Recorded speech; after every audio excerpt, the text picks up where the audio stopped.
എൻ്റെ മോക്ക് LLBക്ക് പ്രാവശ്യം അഡ്മിഷൻ എടുത്തു തന്നത് ജസീനയാണ്. നമ്മുടെ കുട്ടികൾക്ക് വേണ്ടിയാകുമ്പോൾ നമ്മൾ തിരിഞ്ഞും മറിഞ്ഞും ഒന്നും ചിന്തിക്കുന്നില്ല. എത്ര രൂപ അല്ലെങ്കിൽ അത് നമ്മൾ എങ്ങനെയും കട വാങ്ങിച്ചോ അല്ലാതെയോ ഒക്കെ നമ്മൾ നമ്മുടെ മക്കൾക്ക് വേണ്ടി ചിലവാക്കുമ്പോൾ നമുക്ക് വിശ്വാസമുള്ള കാര്യങ്ങളിൽ അവരെ ഏൽപ്പിക്കുക എന്ന് പറയുമ്പോൾ അത് വളരെ നല്ല കാര്യം തന്നെയാണ്. അപ്പോൾ ആ ഒരു പ്രവർത്തനവുമായി ബന്ധപ്പെട്ട് ജസീന നമ്മുടെ കൂടെ തന്നെയുണ്ട്. വിദ്യാഭ്യാസ മേഖലയിൽ ഒരുപാട് ചൂഷണം നടക്കുന്ന ഒരു സമയമാണ്.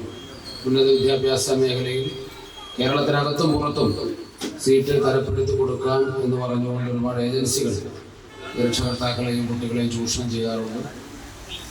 അവസാനം പലപ്പോഴും കോഴ്സ് കഴിയുമ്പോൾ ലഭിക്കുന്ന സർട്ടിഫിക്കറ്റിന് അംഗീകാരമില്ലാതെ വരുന്നുണ്ട്.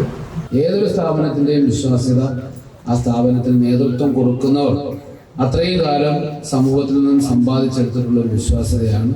പ്രിയപ്പെട്ട സഹോദരി ജസീനയെ സംബന്ധിച്ച്, ഭർത്താവിനെ സംബന്ധിച്ച്, കുടുംബത്തെ സംബന്ധിച്ച് ആ ഒരു വിശ്വാസ്യത ഇത്രയും കാലത്തെ അവരുടെ ജീവിതം കൊണ്ട് പ്രവർത്തനം കൊണ്ട് നേടിയെടുക്കുവാൻ കഴിഞ്ഞു.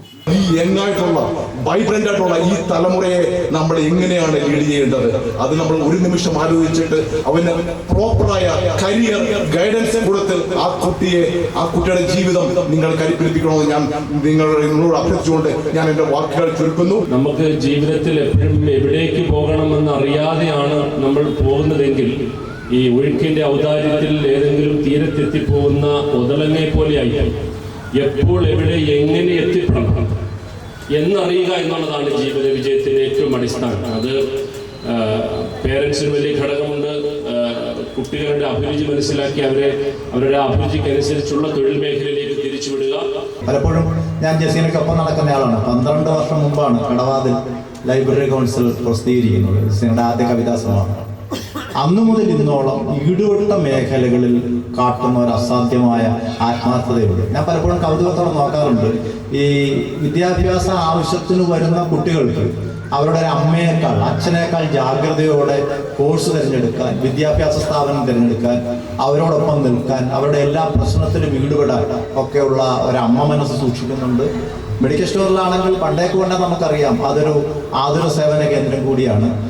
അത്തരത്തിൽ ഒരു മനുഷ്യത്വം തന്റെ എല്ലാ പ്രവൃത്തികളിലും കാത്തു സൂക്ഷിക്കുന്നുണ്ട്. എനിക്ക് ഏറ്റവും പ്രിയപ്പെട്ടവരാണ് ഓരോരുത്തരും. ഞാൻ വിളിച്ച ഉടൻ തന്നെ മറ്റ് യാതൊരു അസൗകര്യങ്ങളും, വിജയകുമാർ സാറൊക്കെ കോഴിക്കോടായിരുന്നു, അപ്പോൾ പറഞ്ഞത് അതിനുവേണ്ടി വന്നു എന്നാണ്. അന്നേരം അത്രത്തോളം സ്നേഹം അനുഭവിക്കാൻ കഴിയുന്നത് ഒരു ജീവിതത്തിലെ ഭാഗ്യമാണ്. അങ്ങനെ ഒരുപാട് മനുഷ്യരുടെ ഭാഗ്യവും പ്രാർത്ഥനയും ഒക്കെ ആയിട്ട് ഈ സമൂഹത്തിൽ വീണ്ടും ഒരുപാട് കാര്യങ്ങളൊക്കെ ചെയ്തും കൂടി എന്തെങ്കിലും ചെയ്യാൻ പറ്റുന്നത് ചെയ്ത് മുന്നോട്ട് പോകണമെന്ന് ആഗ്രഹമുണ്ട്. ഇവരെല്ലാവരുടെ പ്രാർത്ഥനകളും പിന്തുണകളും ഉണ്ടാവണം.